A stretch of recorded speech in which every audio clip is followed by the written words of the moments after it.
Hi everybody, very welcome to yet another live stream here on the Mentor Pilot channel. As always, I hope you're doing absolutely fantastic. So, I have literally just been having dinner with my family after we had a fantastic live Q&A session with Pilot Maria on the Mentor Aviation app. So I hope that you were all able to participate. I know that she had like a ton of questions and I was helping her out trying to answer all of them.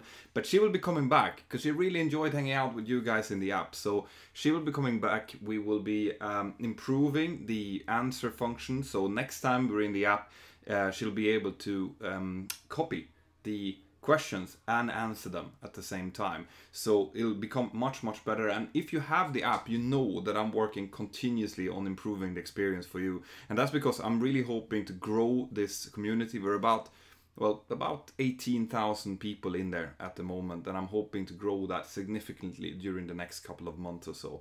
So I hope you enjoyed it. There will be more famous pilots coming in. I'm trying to get a hold of all of the guys that you have suggested, but of course Sully, it's gonna be a little bit hard to get a hold of him. I have sent an email to him though, so we'll see. Hopefully we can get him in there as well. But otherwise, there will be other famous YouTubers, famous Instagram profiles, people who have done extraordinary things. So you can expect more people to come in and do Q&A sessions very soon. Right. So back to today's live session. I'm going to be answering your questions, and if you have never seen this before, if this is the first time you see one of my live streams, then the way that it works is that I answer the super chat questions. Those are the questions here that people pay a little bit of money for, all right? And that's because, you know, those people are choosing to support the channel and the work that I do, and I always answer those questions. So super chat questions first, then I'm going to take some questions here from the live chat that you guys are working on as well. But I will also use, and this is the first time that I'm doing this, the Mentor Aviation app. Right now we have Mentor live questions here. So those of you who have the Mentor Aviation app can go into the app, ask questions there, and I'll be taking quite a few questions from there as well. So that's the way that they're going to work. I see Figgy is already active. Oh yeah, I've got quite a few questions in here. So let's get started, as they say. Right, the first couple of super chat questions are already in. So Anna, thank you very much to start off with. When aircraft are flying in formation, why isn't wake turbulence a problem? Also, is it an issue if you're taking off right after another plane of the same size, like two 737s? Well, so I'll take the first part of the question first. When aircraft fly from formation, you'll see that very often the first aircraft will be just slightly lower than the following aircraft. So the following aircraft is just a little bit above and a little bit outside of the wingtip of the first aircraft. And that's because the wake turbulence is created from the wingtips and it goes back and falls down. All right. So if you're flying in formation and you're flying really tight formation, but just slightly above, it means that you won't be affected by the wake turbulence. Also, we have to take that into account when we fly. Let's say that an aircraft is crossing above us a little bit ahead. We know that the wingtip vortexes is going to be falling, and they fall with about 400 feet per minute. So if I see that an aircraft is passing 1,000 feet above my route, about 2 minutes or 2.5 minutes ahead, well then I know that there's a risk that I might fly through their wingtip vortexes, their wake turbulence. So I have to take that into account. When it comes to the second question, is that yes, there is a little bit of separation between 737 is a medium wake turbulence category aircraft. We very rarely take off with less than 2 minutes between each other. But if we have a heavy ahead of us to medium, I think it's 3 minutes. If I'm not mistaken, I have to check that up. But I think it's either 3 minutes or 2 minutes. And then the same thing if a light aircraft is taking off behind us. So there is definitely wake turbulence separation. That goes both for takeoff and for landing, but when it comes to takeoff, it's a timing, and when it comes to landing, it's an amount of nautical miles. That is the difference. I hope that answers your question. So Justin 458, I see you've entered it twice. Thank you very much for supporting. Got tornado weather out here in KOKC airport. Oh, be careful, right? If there is tornado warning, make sure that you stay safe and away from it. Okay, I don't want you to get hurt. So tornadoes is not something to play with. Those are horrendous forces that get released inside of one of those things. It's cumulonimbus clouds when they get as most violent. So be very careful if there's tornado warnings out, right? Never ever disregard a warning like that. Saptor in the normal chat is asking where are the dogs. Well, they're outside, just outside here. I can hear Patchy is actually screeching at the door because he can hear that I'm inside, and he gets very, very lonely when he's not allowed to sit bang on top of me or in my lap. So I might take him in for a later part of the session. So, Dog Paulie. Dog, great to see you. Dog is one of my long-term followers. He's here on almost every live stream. I really appreciate that, Dog. Let's see, Dog, you had a question. Hi. Yesterday I flew in an unpressurized aircraft with fixed undercarriage. The windows fogged up and ice formed on the wheels and the window. Is this normal? Well, yes. I mean, that they fog up is normal. That depends on temperature differences and how much you breathe and stuff inside. I'm guessing that they had defogging devices on the front window so they could see out. When it comes to ice and whether or not that is normal, in order to fly in icing conditions with these type of aircraft, this sounds like a Cessna or something similar, you have to have de-icing devices on the wings. So if there was de-icing devices and de-icing devices as window heat, for example, on the windows, then that is fine. If it wasn't, then no, then they shouldn't have gone into clouds, which is likely where you encountered the icing, and yeah, they shouldn't do that. So it's all depending on what type of aircraft and what kind of equipment they had, whether or not that was normal or not. Okay. Cesare Cosmider, thank you very much for supporting. Hi Peter, I passed the ATPL exams. Excellent, great work. It was very difficult, but it was worth it. I did everything, all study in the truck. Everything is possible. Well, so you were studying in the truck, as in when you were driving? How did that work? If not, in any case, fantastic work. Okay, congratulations. I know anything is possible. That's what I keep preaching to you guys. It might not be easy. In fact, it probably isn't easy, but it is going to be worth it. All right, hard work pays off, and yeah, it makes me really, really happy to see messages like this, because it goes to prove that what I'm trying to tell you guys is actually true. Good, so let's see, and there's quite a few questions coming in inside of the Mentor Questions live forum here. We'll see what we can pick up. So Jonas Klick is asking, is it possible to quit the job as an airline pilot and work in something different and then come back to the industry after about 5 years and start piloting again? Will airlines still employ me, and will there be difficulties? And also switching airlines. If my new job would be in a different airline, how about that? So that's a lot of questions in one. The answer to your question is yes, you can definitely stop working as a pilot for a while and then get back into it again. You know, it's good if you keep your type ratings and your certificates current during the time you do so. And so that means maybe if you have a type rating, you might have to go and do an LPC every year to keep it current, and just to make sure that you don't drop it. If you do drop it, you can pick it up as well. It might become a little bit more difficult. You might have to, if you're off more than 3 years, I think it is, then you're actually going to have to retake the type rating again. But yeah, it is possible to do. It's likely that the airline that you are applying to is going to ask why you were gone for 5 years. And if you have a good answer to that, then it's all possible. If I would recommend it or not, it depends. I mean, it's not easy to get a job in the first place in this industry. So to jump away from it, you never know what the industry is going to look like when you feel that it's time to try to take it up again. So there's no guarantees that you will be taken back, and that's something that you need to be aware of. But I have friends that have dropped off the industry due to medical reasons, for example, and been gone for a few years. I also have friends that stopped and actually became a politician for a while, and he came back. I've never seen a person being more happy to be back than him.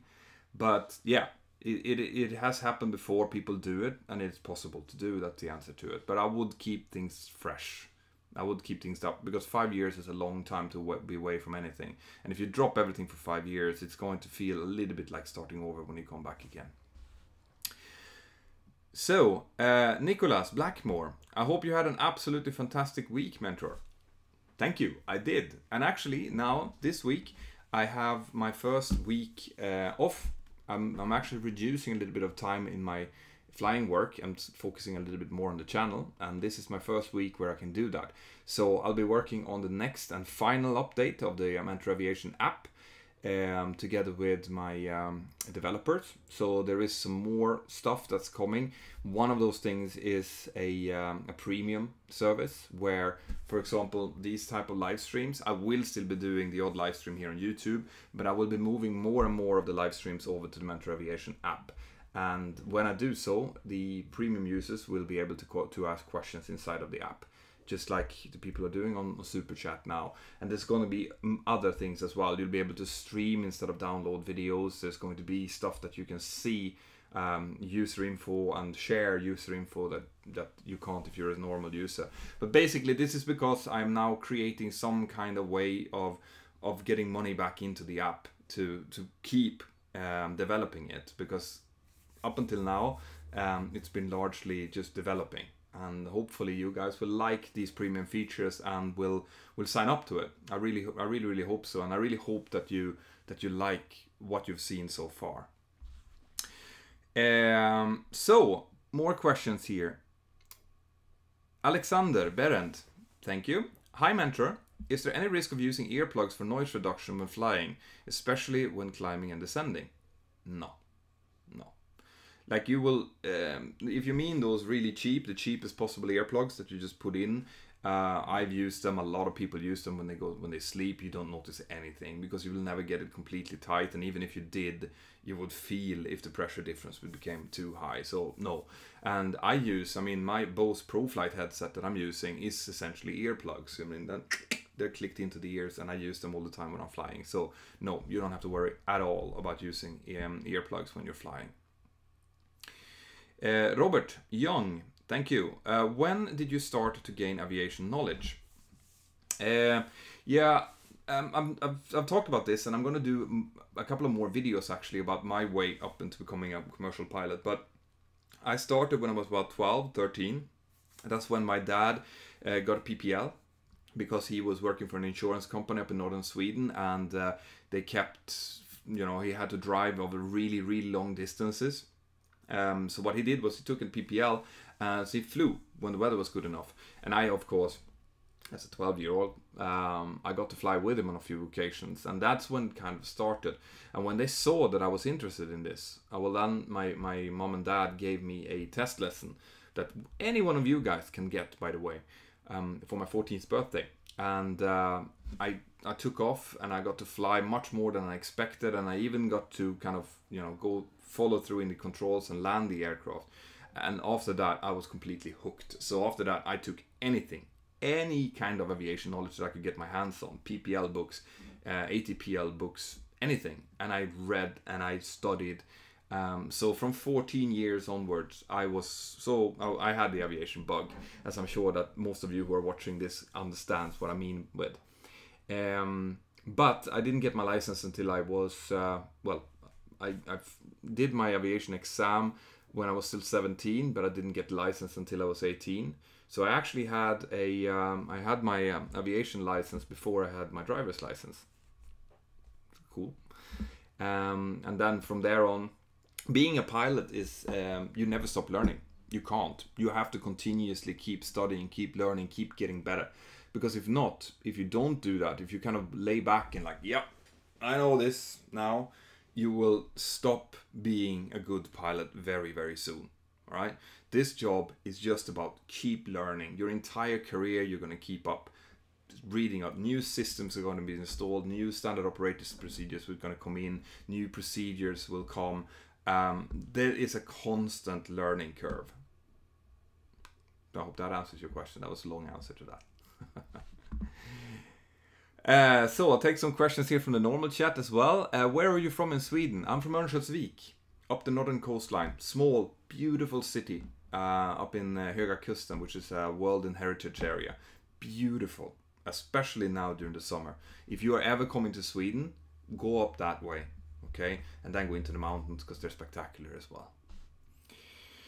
Ivan, thank you Ivan, and welcome to the super chat. Hi Petter, how to get unrestricted right to live and work in the UK EU for a future pilot who's not a resident of these countries? Is it even possible? Now, I unfortunately have very little knowledge about how to get residency and how to obtain a visa, because it differs between different countries depending on what country you are coming from. You might have more problems or less problems than somewhere else. So the best way of knowing this is just going to the embassy, you know, in your own home country, or the embassy of the country that you're moving to, and ask them straight off, okay, this is what I know, this is what I have, and this is what I want to do. In most cases, there might be a possibility that a company can sponsor your visa application, for example, if you're in an industry that is needed. Now, pilots is a little bit so-and-so whether or not they're in that kind of category. But no matter what, you're going to have to go through that way and see what you need. It's not easy, but it is possible in most cases. So go for it. Evan W, thank you. On my first Cat 1 medical, I was told that I had a questionable wave pattern on my ECG. Now I require more testing on my heart. Is this common? Yeah, it's surprisingly common actually. This is what they do. You know, they have to make sure that you are healthy, that you don't have anything that could cause heart problems, for example, under duress, under stress.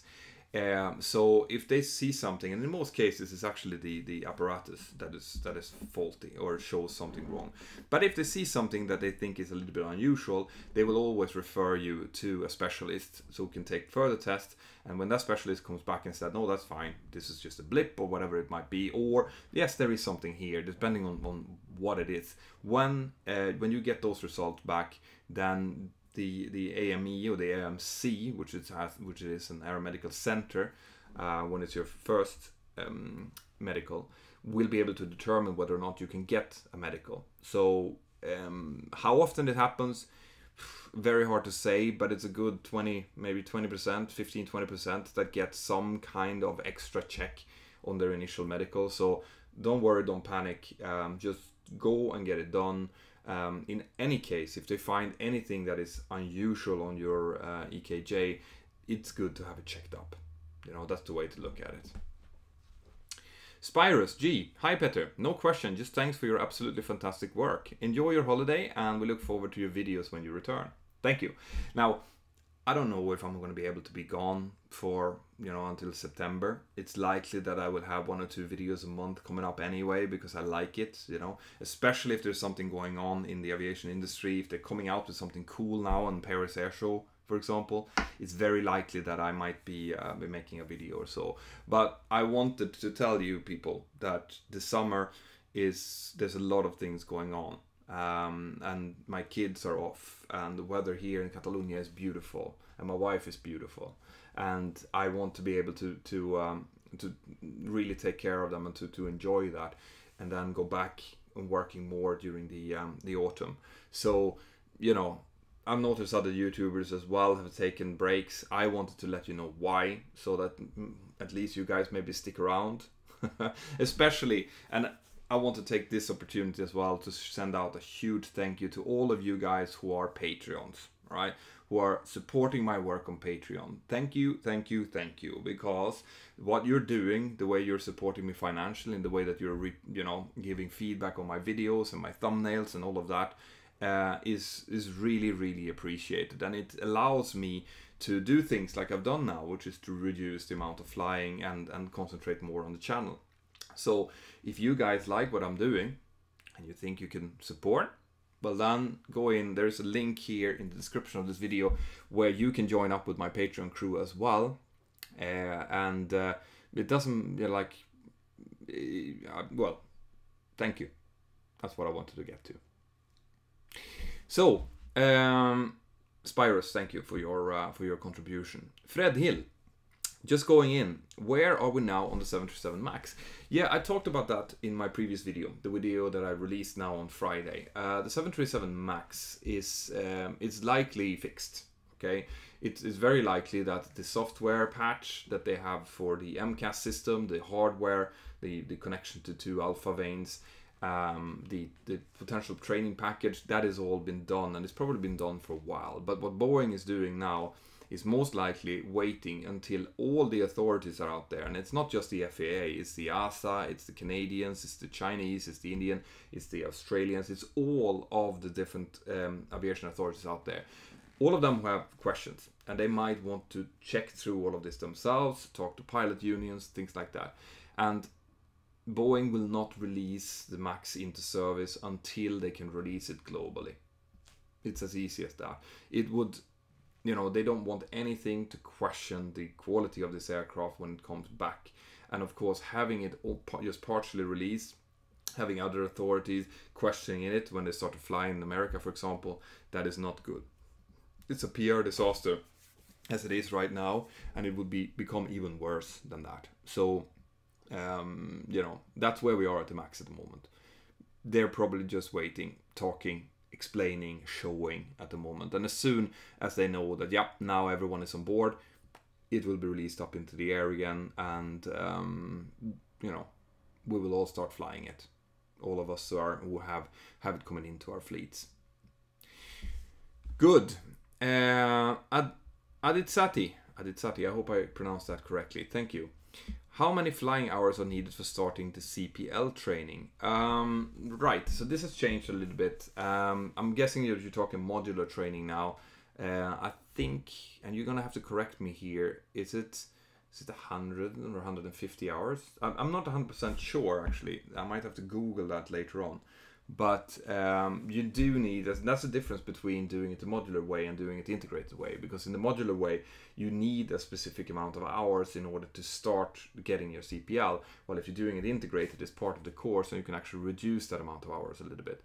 So off the top of my head, I don't know the exact number. I probably should. But then again, you'll have to forgive me because it was almost 20 years since I did that training myself. It's probably a quick Google search will show you that to you. So, Spyrus G, no other summer plans. Go to Oshkosh. I would love to go to Oshkosh, but actually on that date I have other plans.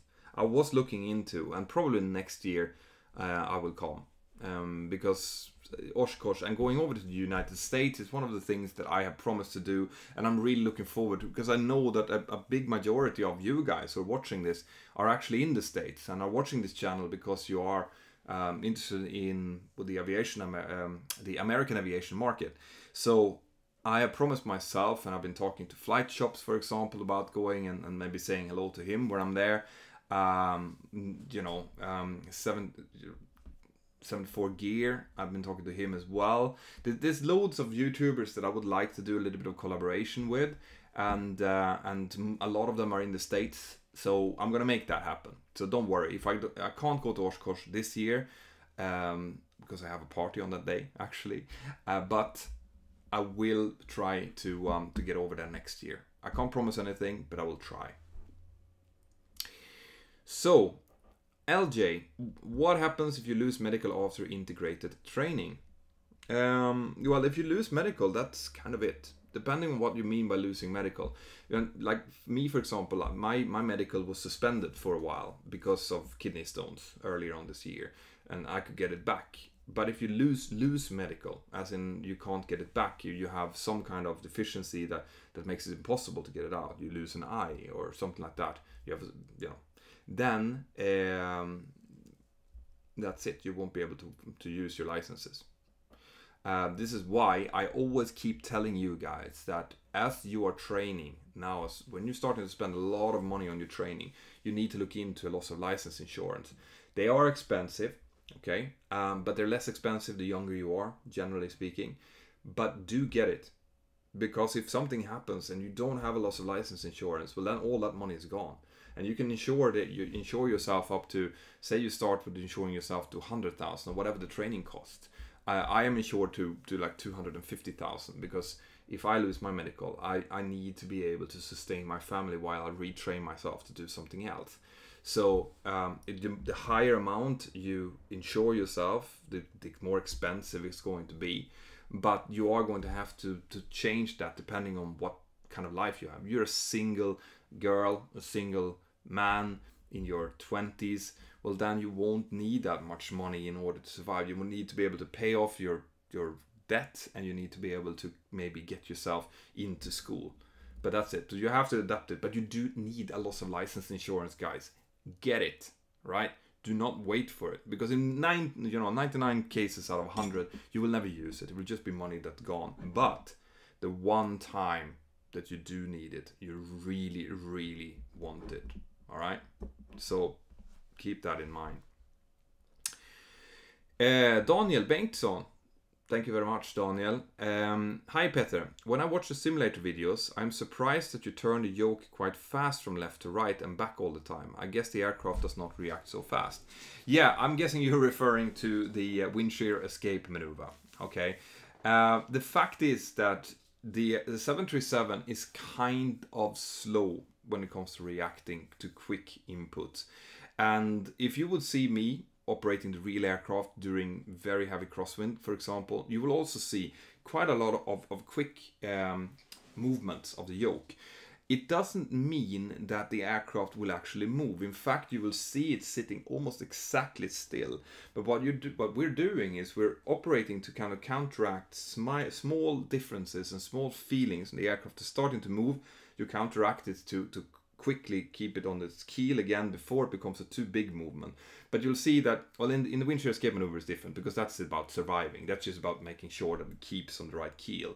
But when we're flying during turbulence, or we're flying during heavy crosswind, for example, it's going to be a lot of small movements. And in fact, the first bit of movement is just a kind of play in the controls. It doesn't do anything.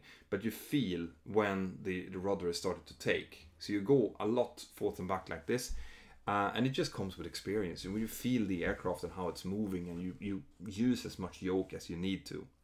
Now, in the beginning, if you would do that, if you don't have the feeling and you don't know the aircraft, you will start to induce what's called PIO, pilot-induced oscillations. And that's when you over-control it. And the aircraft starts to actually do this because you are doing too much. But an experienced pilot who's flying, you will notice that they do a lot of input, but the aircraft stays completely still. And that's because they're doing as much as needed. If they would leave it alone, it's likely that it would be much more choppy. It would probably stay more or less the same, but it's going to be moving much more. It's going to be less nice for the passengers, basically. So I hope that answers your question. But in case of the wind shear escape maneuver, especially the one that you're seeing in the 360 collection, it is extreme. And I had to move it a lot in order to just keep it from falling out of the sky. I hope you guys have checked it. Oh, and by the way, guys, now that we're talking about the 360 videos, so the Mentour Aviation app has been, it's a completely different app now than it was 6 months ago. Completely different. And now it's more of a social media app for you guys to hang out and speak to each other and ask questions. You can like each other. If you get a lot of likes, if you're a user that's answering a lot of questions, you're going to get a lot of likes and you're going to start rising. I have silver wings at the moment. I'm aiming towards gold wings and then platinum wings. And you get that by being active and answering a lot. But I still have the 360 collections, the training collections. And right now, to celebrate Father's Day, we have decided to reduce the price again. I do it now and then, with 50% down to €5 or $5. And that's for all of the 360 videos that I have. It's 2 hours of instruction. And how does it look then?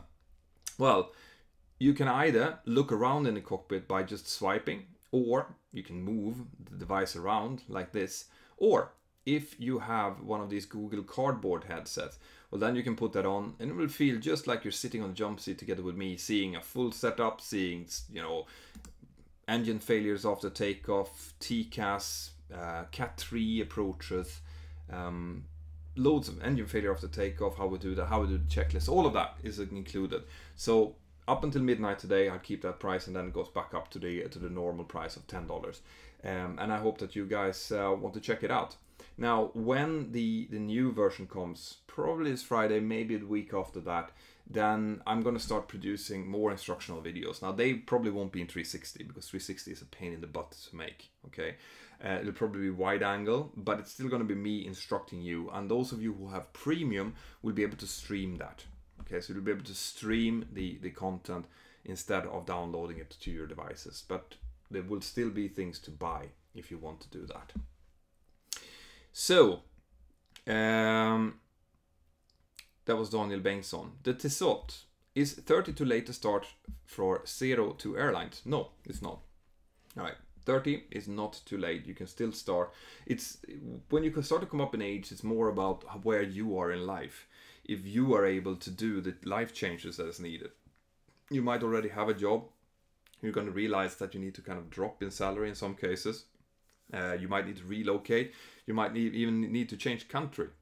So the older we get, the less flexible we generally are, because we now have family, maybe we have children, things like that. And that's normally why people are stopped. But like I've said before, I have seen people in my airline starting when they were 50. Okay. So that is possible. I should say that I've only seen one, but it is possible. I wouldn't wait too much longer though, because there's also a kind of inversion. You need to be able to make the money back. So if you start when you're 50 and you've paid 100,000 euros for your training and you go down in salary from what you were doing before, well then over a lifetime, like life income, it might not make much sense. But if economy is not anything that's important to you, go for it. It's a lovely job. Adit Sati, I have a Piper PA-28 or Cessna 156 to choose from for my PPL. Which one is better for this level of training? Also, can you transfer your license to another country? It doesn't matter what aircraft you do your PPL on. All right. If it's a Piper PA-28 or Cessna 156 or 152 or whatever it might be, they're both good training aircraft. They're different because one is high wing and the other one is low wing. But when it comes to quality of training and things, same. Okay, so don't worry about that. Make sure that you take the school who has the best maintained aircraft, maybe the best avionics, things like that. Okay. When it comes to transferring your license to another country, in most cases you can. Yes, it might require more or less work, but yes, you can do it. If you want to transfer in between, for example, from FAA to EASA, so from America to Europe, well then you need to contact a training organization in the place that you're going to and see, because they might need to set up a training program for you. You might need to write some theoretical tests, for example. But yes, it is perfectly possible to do. So, HL Ninja, what is the first plane you recommend getting for a new pilot? I'll be finishing PPL soon. And from Canada. So, what is the first plane you recommend getting? Alright, like I was saying in the previous answer there, when it comes to training, it doesn't matter. It really doesn't, okay? If you're talking about type ratings, then be very careful. What I would say is to get the type rating of the company that you've managed to get into, because I have always, and I keep saying this, I'm very much against people buying their own type ratings. That is not a good idea. You're standing a huge risk of not getting a job on that particular type and having to pay again another type on another aircraft. So when it comes to aircraft after training, the only answer that I can give you is that be happy with whatever airline that you get into. If it turns out to be a Q400, if it turns out to be Bombardier, Boeing, Airbus, Mitsubishi, Cessna, whatever it might be, if someone is paying you to fly an aircraft after you get your license, then you should be happy, okay? And you fly that aircraft. So that's basically the only thing I have to say about that. Sorry, so that's all the super chat questions for now. More questions inside of the app. Robin K, where do you live? Well, I live in Catalonia. I live in Girona, that's just north of Barcelona, close to the French border. And see there, I have to go back a little bit because there's loads of questions in here. I'm not going to have time to answer them all, obviously. Okay, so Jonas Click is asking, during cruise, how much freedom is there? Can pilots use their phones and surf the internet during long cruise phases? Can they read a book or do something similar? Can they listen to music? Can they stand up and stretch? Right. There is some amount of freedom, as in, you'll definitely see people reading newspapers. I don't recommend reading books, and the reason for that is, how when you read a good book that you kind of disappear into the book. That's not something you can do, because if you do that, you will start to miss radio calls, you'll start to not scan what's going on in the cockpit, and you might lose precious seconds of actually preempting a problem that's occurring. A newspaper is a little bit different, because a newspaper is just short news articles, and I know for a fact, even though I know airlines will never say that that's okay to do, I know for a fact that people do read newspapers, so that happens. Listen to music? Absolutely not, because you still need to monitor the frequency. There might be emergency calls from other aircraft that you need to relay. There might be calls to you about changes in routing, or there might be cell calls from your company, and you can't be sitting and listening to whatever Megadeth, because it kind of speaks for itself. Part of your job is to monitor the frequency, and you won't be able to do that part of the job if you're listening to music. Surfing on the internet? No. You won't find any airline that allows you to surf on the internet, even if there's internet on board. I'm sure there are people doing it anyway, but no, you shouldn't be. Yeah, and that's about it. Standing up, stretching, absolutely. Right, we get up, we go to the toilet, or we can stand up in the cockpit and stretch our legs a little bit. You just put the speakers on, and that's it. The other one, the pilot who's still sitting, there needs to be one sitting, is taking the controls and radio. The other one stands up, stretches a little bit, maybe sits a little bit on the jump seat just to change position.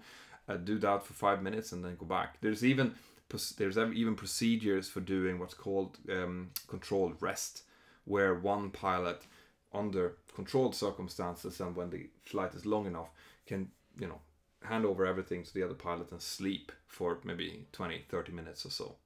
It's possible to do, but it has to be done in a controlled way. So, James Chen, from takeoff to acceleration height, are you pitching for 15 degrees or V2? We are pitching for, not pitching for V2. We're going to be flying quicker than that. Normally we pitch at about 17 degrees in the 737. It varies a little bit with weight, and then we accelerate. So it's going to be about 15 to 18 degrees, and then we pitch down to about 9 degrees to accelerate, and then back up to about 13 degrees, and then back down again when we're accelerating at flight level 100. More or less like that. V2 and V2 up to V2 plus 20 is something we pitch for in case of an engine failure after takeoff, to get the best climb rate, basically, with single engine. Eugenio, hi Mentor, strange question. I love those. Aren't you afraid of climate change? I love aviation and would like to be a pilot, but I feel kind of guilty for that. Yeah.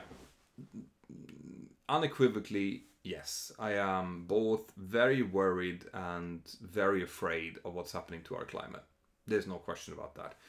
If I could change one thing with my current job, it is the amount of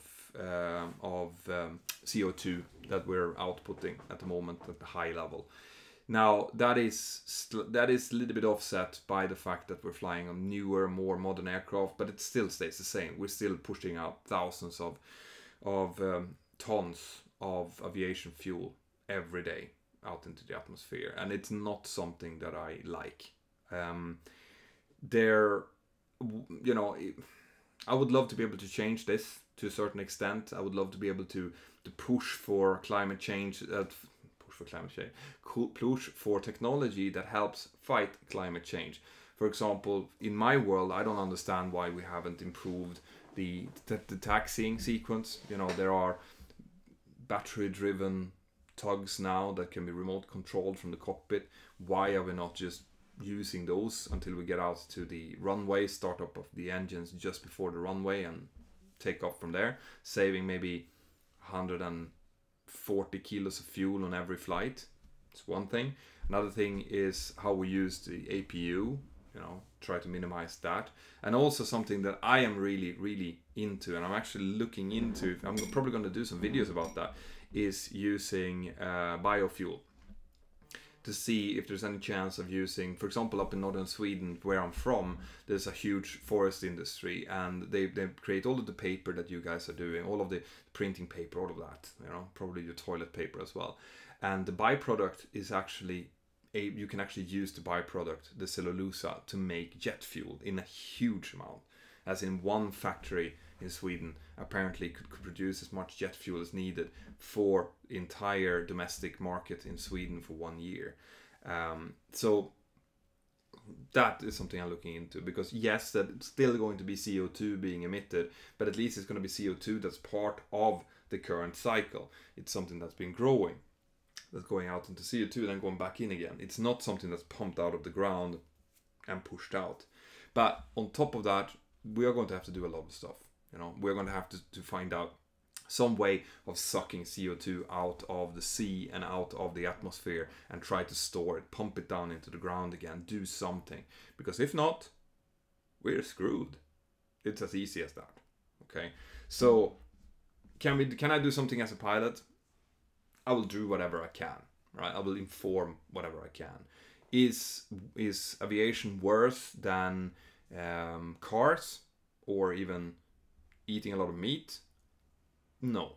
All right, a full aircraft with people who actually needs to go somewhere. It's better for them to take the aircraft than to drive a car. It uses less fuel per passenger kilometer. Is it sustainable? No, not long term. And this is where we're going to have to do something at some point. This might actually make a good video. Great question. Frank Vignad, hi Mentor, what is your opinion about the current and future pilot career, and what risks do I encounter changing from having a reasonable safe job as a chemical engineer to a pilot career?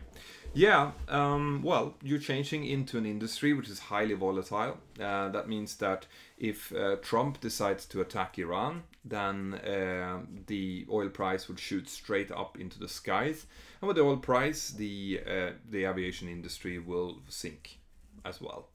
This has happened several times before, so this is not just me guessing. That's what will happen. That means that at the moment it's a good industry. I've never seen it as good as it was maybe 2 years ago. From the last 2 years, it's kind of gone down a little bit. Not gone down as much as kind of stabilized itself. There's still a huge amount of needed pilots out there, and with the forecasted orders that Boeing and Airbus have, there's going to be enormous amount of needed pilots out there. But that's all providing that nothing huge happened in the industry, like for example a war with Iran or something like that. So you're taking a little bit of risk there. You always take a risk when you go into aviation of you know, not getting a job because you're not suitable. And this is why, and I keep saying this, and I will continue to say this, you need to do a suitability test. You need to be tested before you start paying money to become a pilot, because even though it feels horrible, even though you're going to be really nervous and scared about it, it is still better to be told before you start your training that you have something in your personality that is not suitable than to hear that from your first job interview when you're paid 100,000 euros to get your licenses.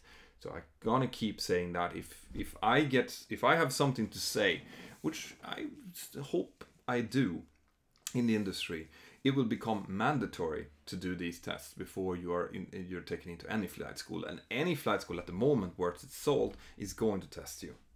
So make sure that the people who are doing the suitability tests or doing the psychometric exams, that they tell you that, yeah, this is fine, you're going to be able to pass your exams and your entry tests for an airline before you start training. All right. Then, I mean, like I said, it's an industry that is volatile. I don't know if I can give you any specific risks on top of that. But if you have a good job as a chemical engineer, there's nothing that would say that you couldn't go back to that in case you shift to aviation and you wouldn't like it, or it ends up not giving you what you wanted. So providing that you don't put yourself in a huge amount of debt, then, you know, go for it. It's your dream. You want to try to achieve that. You want to at least try it. Remember that when you die, it's likely that you're not going to kind of look back at your life and think, oh, I wish I would have never tried to become a pilot. But if you don't try for it, that might be a question you will ask yourself. So that's what I said. If you have the possibility and you have the opportunity to do it, and you can do it, then why not? You only live once, right? So Justin 458, do you like dragons? I've never really met one, so I couldn't say so. Game of Thrones dragons looks quite nice if you're on the right side of it, but I don't know what to answer to that, man.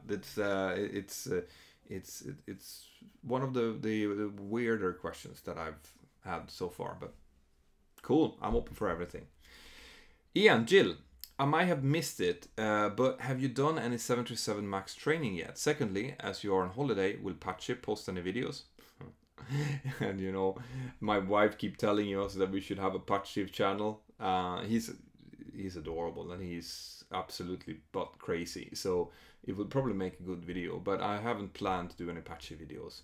To the first part of your question, that yes, I have done the theoretical training that was initially needed to fly the MAX. Obviously now we're waiting for an additional briefing pack to include MCAS, for example, and other systems that Boeing has decided needed to be in now after this grounding. So the answer to the question is yes, I've done some training, and yes, I'm expecting more training before I actually fly the aircraft. Guys, that is 46 minutes of this. I don't think I'm going to go any further. I might take some more questions from the app. And by the way, guys, I know that you who are in the app now think, well, we've been posting hundreds of questions and he's only answered like 3. This is why I'm saying that very soon there's going to be these live streams directly into the app, okay, where I will be only answering questions there. There will still be YouTube live streams, don't worry, but I will be doing more kind of casual, maybe shorter live streams inside of the app. And then obviously I will be answering your questions directly in here. I'm really happy with this, guys. Like it's a really neat app now. You have all your push notifications. You have noticed that already. If you get push notifications, you can first of all, you can go to settings in here and you can choose push notifications. There we go. You can choose which ones you want to receive and not want to receive, because I got a lot of slack for that. We do send out, like on today, for example, since we had Pilot Maria in the app, and since there's been a lot of things happening in Paris Air Show, there's been a lot of push notifications. So you can just turn them off if you don't want them.